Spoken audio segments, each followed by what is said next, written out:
Cheers, guys.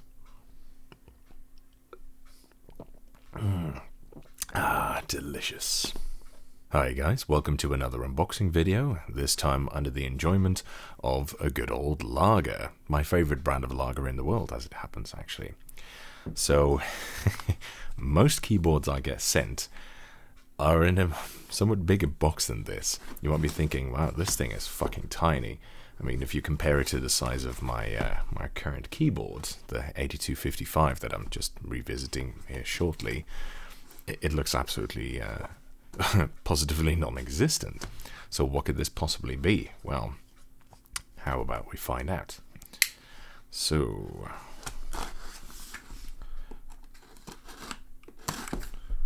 there we go. Carefully slice open the top so that I don't scratch the packaging, I guess.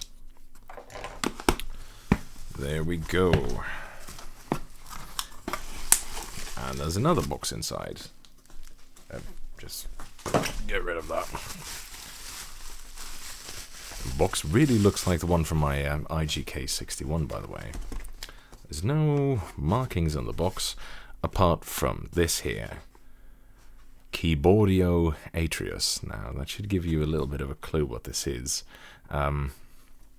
Keyboardio is a brand of keyboard known for ergonomic keyboards, and that's exactly what this is. It's a very small ergonomic keyboard, this model, and they asked me whether I wanted to review it. I told them I'm not really an ergo person, but yeah, sure, I'll review it for you if you want.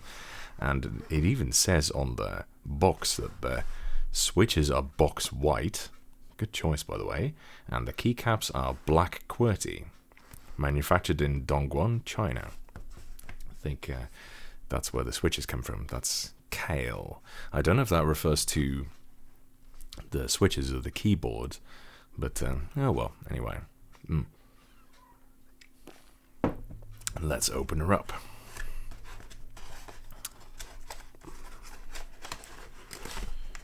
Okay. Right, so we got some Keyboardio stickers. Apparently their logo is a butterfly. Interesting. Theme of butterfly seems to be a recurrent keyboard thing. Both Keytronic and Apple also used butterflies in conjunction with keyboards. Little greeting card. Keyboardio. You probably can't read that from there. Keyboardio. Thanks so much for purchasing a Keyboardio Atreus, designed in partnership with Technomancy. If you've never typed on an ultra-minimalist keyboard before, oh my god, I'm already shaking just at the thought of an ultra-minimalist ergonomic keyboard. Anyway, you're in for a treat, as well as a bit of a learning experience. Oh yes, I'm sure it is. This 44 key layout means that every single key is close at hand. It also means that you'll need to relearn where some of your keys are. Instead of including a paper manual with this keyboard, everything you need is available online. If you'd like to learn a bit more about your keyboard, change its layout, or obtain a copy of the firmware source code, visit Keyboardio Atreus. Interesting. So, well, there's a laminated piece of paper that shows the layout on it, and it looks like there's 3 layers on this. Okay, oh god, oh dear. This, oh my god, it's even smaller than I thought it would be. Jesus. Okay, so this is it. Is this a 1-on-1 scale? Oh, almost. It's not that much bigger than my hand. Okay then. Oh dear. It also uses columnar staggering rather than row staggering, which is with regards to the offset of the keys, and that's going to be very difficult as well. It is at least QWERTY, so that should help a little bit. Let me just try. What's shift even? Is there a shift key on this keyboard? Shift. Yes, there is. Here. There you go. Hello. Space. My name is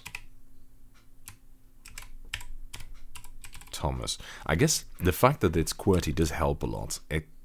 It's not as bad as some keyboards I've tried before. In fact, it's not as bad as the keyboard that's right underneath the camera right here now. That is much worse than this.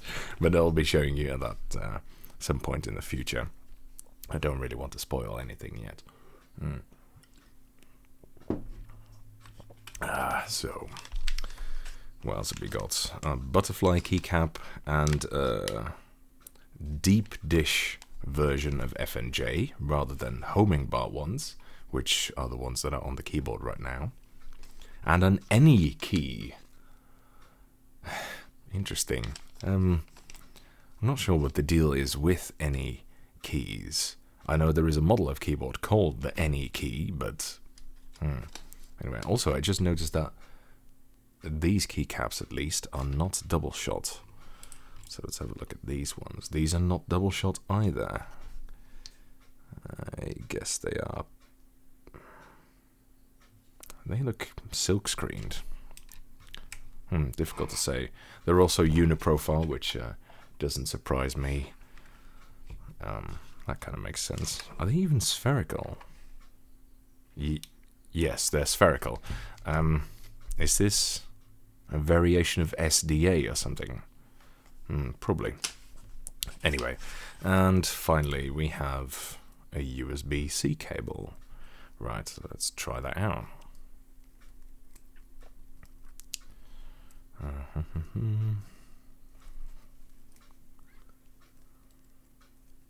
What the hell? Right.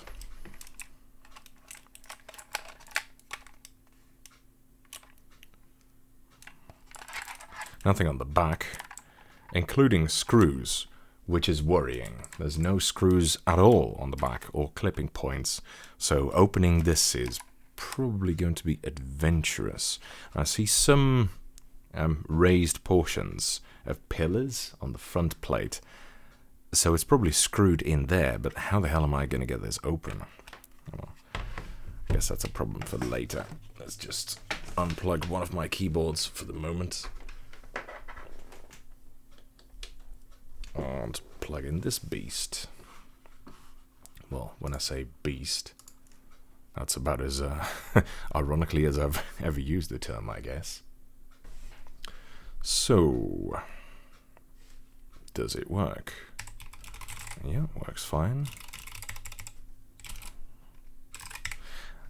It's nice that it comes with good switches. I think this is the first commercial keyboard I've tried so far that has box switches. I know there are others that come with them, but many of them, the more modern keyboards, still adhere to Cherry MX as the de facto standard. Which is a shame, I guess, but it's nice to see some other choices being offered now as well. It's interesting. It weighs very little. I mean, I guess it's a tiny keyboard, but it weighs very little as well. The top plate, there is a top plate, I think that's metal, judging by the sound. Everything else is plastic, I'm pretty sure. It's very lightweight. I guess with a keyboard this small, you'll also want it to be portable. I mean, why else would you want it this small? You could have a, let's say, a TKL or something like that, and it would still give plenty of room for a mouse. So if you want something 40%-ish, that must be a portability thing, not just a room on your desk thing, because my desk looks positively deserted like this. The shape actually really reminds me of the Apple ergonomic keyboard I reviewed recently. Let me just grab that one real quick so I can compare it.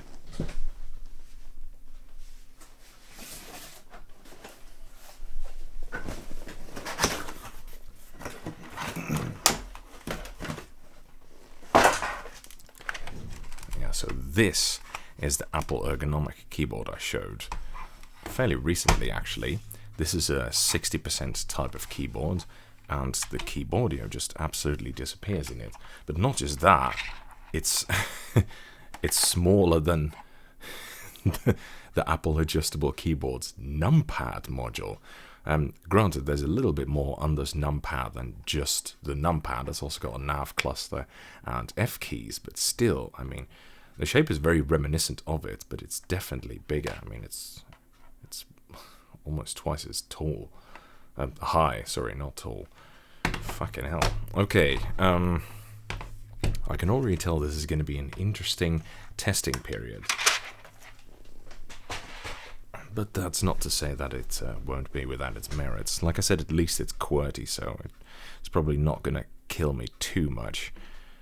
But it is super minimalist as well. I don't know. Should be interesting, I think. Well, I don't know when this is going to air, obviously.